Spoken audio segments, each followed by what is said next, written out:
Retroid have gone back to their original Pocket 2 design with the 2S model, featuring a few updates. Let's see what the Retroid Pocket 2S is capable of, starting with a very brief unboxing. But before we do, we at DROIX sell all of the latest models of retro and PC gaming handhelds. From Ambinic to AYN, we have them all. Order yours today at droix.co.uk or droix.net for international shipping. Up first, we have a card with some information on the device and specs. There's no quick start guide included, but there is an app on the device going over all the info you need. Underneath is the Retroid Pocket 2S itself, which we will show in more detail shortly. And under that is a USB Type-C charge cable. The Retroid Pocket 2S measures around 6.1 by 3.14 by 1.1 inches at its largest and weighs around 196 grams. It's available in 6 colours, clear green and 16-bit, both shown here, as well as retro, black, indigo and clear black. The display is a 3.5 inch touchscreen with a 4:3 aspect ratio and 640 by 480 resolution, which is great for retro gaming and upscaling. On the front we have a classic D-pad with Hall effect analog sticks and the usual gaming buttons. Along the bottom area there are 3 additional buttons for home, return and a custom button. Across the top we have left and right shoulder and trigger buttons, a micro HDMI port for output into a TV or monitor, a Type-C port for charging, a volume rocker and the power button. On the bottom there is a micro SD card slot with rubber cap and a 3.5mm headphone port. The Retroid Pocket 2S has the Unisoc Tiger T610 octa-core processor with Mali G52MC2 GPU. It is a different chip to the Tiger T618 found in the Pocket 3 Plus and Flip, so it will be interesting to see how it performs. There is 4GB of LPDDR4x RAM and 128GB of internal eMMC storage. You can further expand the storage via a micro SD card. For communications there's Wi-Fi 5 and Bluetooth 5 for connecting peripherals too.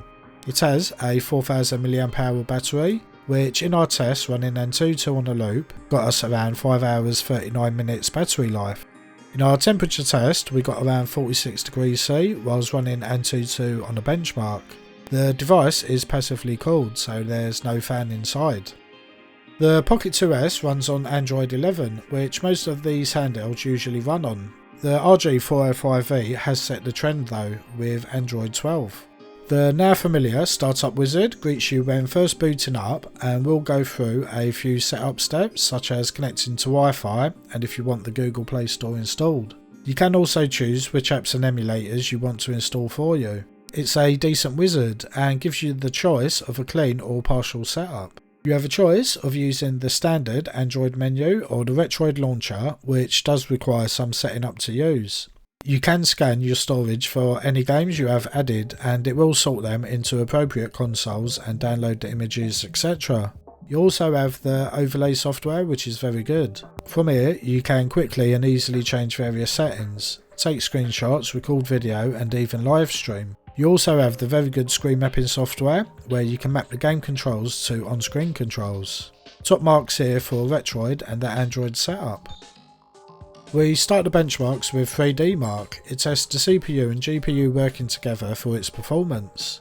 The Pocket 2S is sitting roughly between the Pocket Flip and the Pocket 3 models with a score of 1482. Next we have Geekbench, which tests single and multi-core CPU performance. For single core performance we see scores not far from the T618 processor.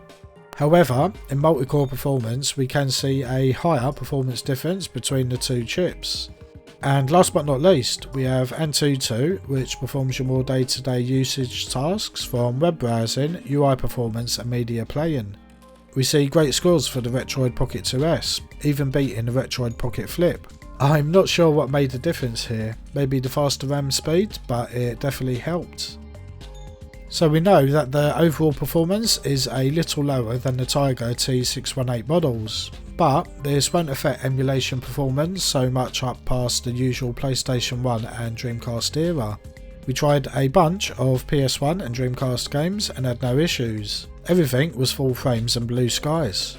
Moving on to the Dolphin emulator, you will find some performance issues on more demanding games. You can change the rendering resolution a notch or two down to improve the performance. For PS2 you won't have as much success as the T618 handhelds. We did see some performance issues in games that run fine on the 3 Plus and Flip. Again, you can lower the rendering resolution to improve performance, but don't expect amazing results. We actually saw fairly good performance on the Citra emulator. Naturally, you will have to play most games through to generate the shaders, but after that we saw Sonic Generations and Ridge Racer running fairly well. You will see more often freezing than the T618 devices, but overall it's not bad performance. Overall, the Retroid Pocket 2S is a good addition to the Retroid range. It's around 25% lower in cost, with around 22% lower performance than the Pocket Flip and 3 Plus models.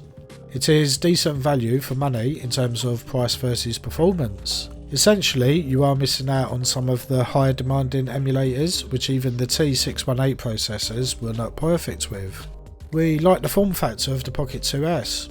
It is comfortable to hold and definitely portable. Maybe not quite as good as the 3 Plus model, but it's still nice.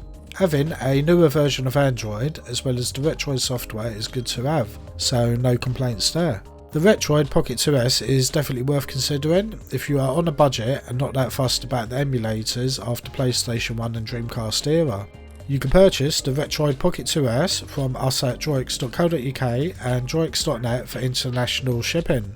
Use the discount code RP2S50FF for a 5% discount on the checkout. Please note that the code is valid for 30 days after posting this video, and it cannot be used during a store sale or other promotion. Let us know in the comments what you think of the Retroid Pocket 2S. Would you buy one or spend a bit extra for the 3 Plus or Flip? Don't forget to subscribe if you have not already. Thanks for watching, and we will see you in the next video.